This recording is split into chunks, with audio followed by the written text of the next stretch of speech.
ভুলে যাচ্ছি, খুব বেশি ভুলে যাচ্ছি। এই কথাটা মানে যেকোনো বয়সের মানুষের কাছ থেকেই কমনলি শুনতে পাচ্ছি।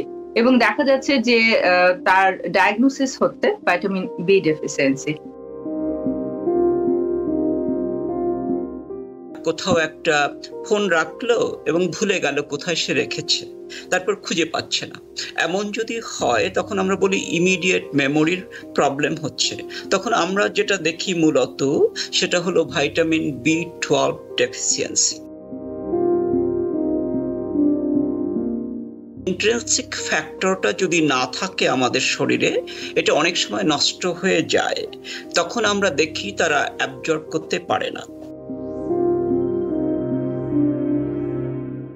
অনেকের গ্যাস্ট্রিক বাইপাস সার্জারি হয়, আর এখানে আরেক কয়েকটা ডিজিজ আছে, বলে ক্রোনস ডিজিজ, আলসারেটিভ কোলাইটিস, এগুলো যাদের থাকে, বা ইরিটেবল বাউল সিনড্রোম, এই ধরনের ডিজিজ যাদের থাকে, তারা অনেক সময় ভিটামিন বি12 অ্যাবজর্ব করতে পারে না।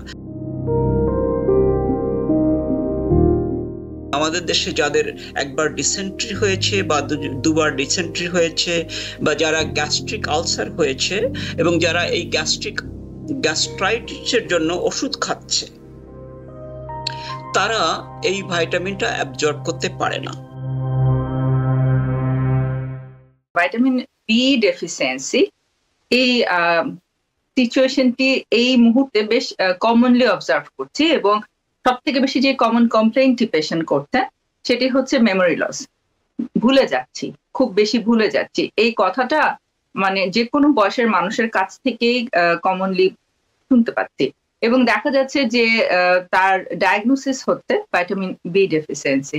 একজন নিউরোলজিস্ট হিসাবে শুরুতেই আপনার কমেন্টটা এই বিষয়ে জানতে চাই। খুব সুন্দর প্রশ্ন। হ্যাঁ, প্রথম ভিটামিন বি বলতে আমরা সাধারণত কয়েকটা ভিটামিনকে বুঝাই। ভিটামিন বি1, বি2, বি3, বি5, তারপরে ফলিক অ্যাসিড নাম করে একটা ভিটামিন আছে, এবং ভিটামিন বি12। যখন কেউ আমাদের কাছে আসে এবং বলে যে তারা ফরগেটফুল হয়ে যাচ্ছে, ভুলে যাচ্ছে, ইমিডিয়েট মেমোরি, ধরুন তারা কোথাও একটা ফোন রাখলো এবং ভুলে গেল কোথায় সে রেখেছে, তারপর খুঁজে পাচ্ছে না, এমন যদি হয় তখন আমরা বলি ইমিডিয়েট মেমোরির প্রবলেম হচ্ছে। তখন আমরা যেটা দেখি মূলত সেটা হলো ভিটামিন বি12 ডেফিসিয়েন্সি, আমরা এটাকে বলি।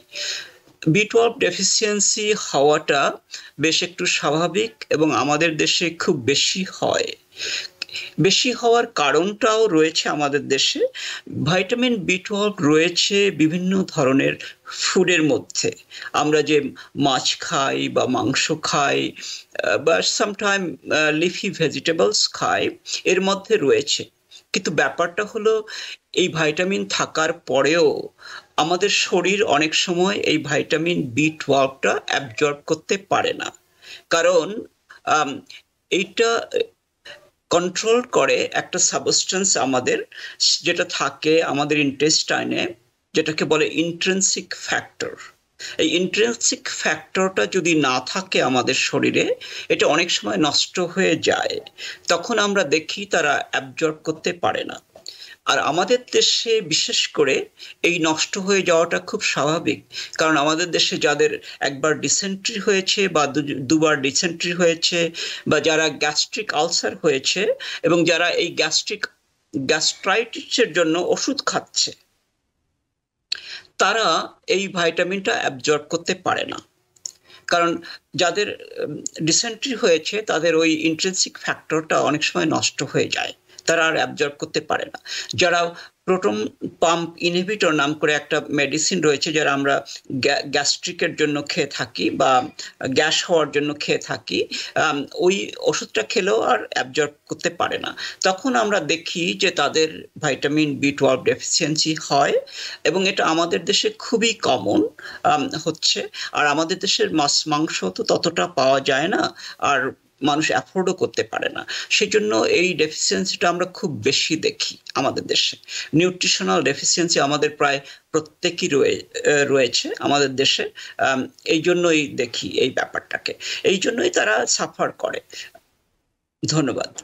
আবার অনেকে এই সময়ে অনেকে আসলে ভেগান বা ভেজিটেরিয়ান হয়ে যাচ্ছেন, একদমই মাছ মাংস ছাড়া ডায়েট খাচ্ছেন, এবং অনেকে রিলিজিয়াস পারপাসেও হয়তো বা অনেক সময় মাছ মাংস খাচ্ছেন না, এবং তাদের ভিতরেও কিন্তু আসলে কমনলি এই ডেফিসিয়েন্সিটা অবজার্ভ করা যায়। তো শুরুতে আপনার কাছে আরো জানতে চাইবো যে আপনি যেহেতু দীর্ঘদিন ধরে যুক্তরাষ্ট্রে প্র্যাকটিস করছেন একজন নিউরোলজিস্ট হিসাবে, আপনি ব্যক্তিগতভাবে পার্সোনালি ভাইটামিন বি ডেফিসিয়েন্সির পেশেন্ট কত ফ্রিকোয়েন্টলি আপনি পাচ্ছেন, এই বিষয়ে আপনার ওপিনিয়ন? খুব ভালো প্রশ্ন। আসলে ভাইটামিন B12 ডেফিসিয়েন্সি নিয়ে এই দেশে সচেতনতাটা বেড়ে গেছে। এখানে এখন সব ডাক্তার খুব সচেতন। আমি যখন শুরু করেছিলাম 99-এ প্র্যাকটিস, তখন কেউই সাধারণত ভাইটামিন B12 ইনজেকশন দিত না বা ব্যবহার করা হতো না, কিন্তু এখন অনেকেই এই vitamin B12 injection, B complex prescription বা আমরা রিকমেন্ড করি, সেই জন্য এটা কমে গেছে। কিন্তু আমি যখন শুরু করেছি তখন ভাইটামিন B12 ডেফিসিয়েন্সিটা আমরা খুব বেশি দেখতাম, এখনো রয়েছে। এখনো আমরা প্রায় সপ্তাহে আমি একটা বা দুটো পেশেন্ট পেয়ে থাকি যাদের রয়েছে ভাইটামিন B12 ডেফিসিয়েন্সি, বা তাদের লেভেলটা একটু কম ধরনের। কারণ এখানে যে সমস্যাটা হয়, অনেকের গ্যাস্ট্রিক বাইপাস সার্জারি হয়, আর এখানে আরেক কয়েকটা ডিজিজ আছে, বলে ক্রোনস ডিজিজ, আলসারেটিভ কোলাইটিস, এগুলো যাদের থাকে, বা ইরিটেবল বাউল সিনড্রোম, এই ধরনের ডিজিজ যাদের থাকে, তারা অনেক সময় ভাইটামিন B12 অ্যাবজর্ব করতে পারে না, সুতরাং তাদের এই ডেফিসিয়েন্সিটা থাকে। যাদের গ্যাস্ট্রিক বাইপাস সার্জারি হয়েছে তাদের অনেকেরই এটা হয়, এবং তারা অনেকে নিউরোলজিক্যাল কন্ডিশন নিয়ে আসে। আমি যখন শুরু করেছি বা তার বেশ কিছু পরে আমার একজন পেশেন্ট এসেছিল, উনি ছিলেন আমাদের হসপিটালেরই নার্স। ওনার কমপ্লেন ছিল যে উনি যখন দাঁড়ান তখন পড়ে যান, মানে হাঁটতে গেলেই ব্যালেন্সটা চলে যায়। উনি ওয়াকার নিয়ে আসছিলেন আমার, কিন্তু বয়স ছিল মাত্র 53 ইয়ার্স ওল্ড, পড়ে যান। এবং তারপরে ওনার কাছে আমি যখন জিজ্ঞেস করলাম আরো ডিটেলস, তখন উনি বললেন যে হ্যাঁ, পাটা ঝিঝি করে, মানে পাটা টিংলিং নামনেচ আছে, আর উনি কিছু ভুলে যাচ্ছেন, মানে এখন মেডিসিন মনে রাখতে পারেন না। তখন আমরা বুঝে নিলাম ওনার হতে পারে এটা, আমরা চেক করলাম, তখন দেখলাম ওনার মাত্র 56 লেভেলটা, মানে খুবই লো। তখন আমরা ট্রিটমেন্ট শুরু করলাম। আমরা এই কন্ডিশনটাকে আমরা বলি কম্বাইন্ড স্পাইনোসেরিবেলার ডিজেনারেশন।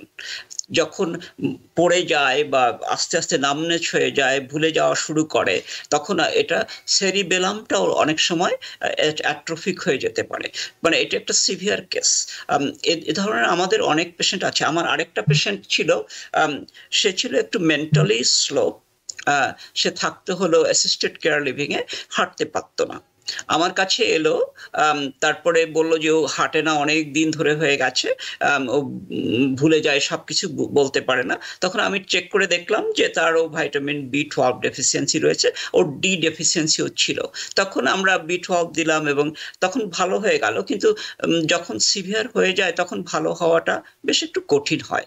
সুতরাং কারুর যদি টিংলিং নামনেস হয়, যদি তার ডায়াবেটিস না থাকে, ডায়াবেটিস থাকলেও যদি তার ব্যালেন্সটা অফ হয়ে যায়, যদি কেউ কারুর মাথা ঘুরায়, মাথা ঝিঝি করে, যদি কেউ ভুলে যায়, এ ধরনের যদি কেউ দুর্বল অনুভব করে, তখন তাদের এই ভাইটামিন B12টা চেক করা উচিত, কারণ এটা খুব ট্রিটেবল কন্ডিশন। নিউ ইয়র্ক থেকে সম্প্রচারিত TBN 24 টেলিভিশন, বিশ্বজুড়ে বাঙালির কণ্ঠস্বর।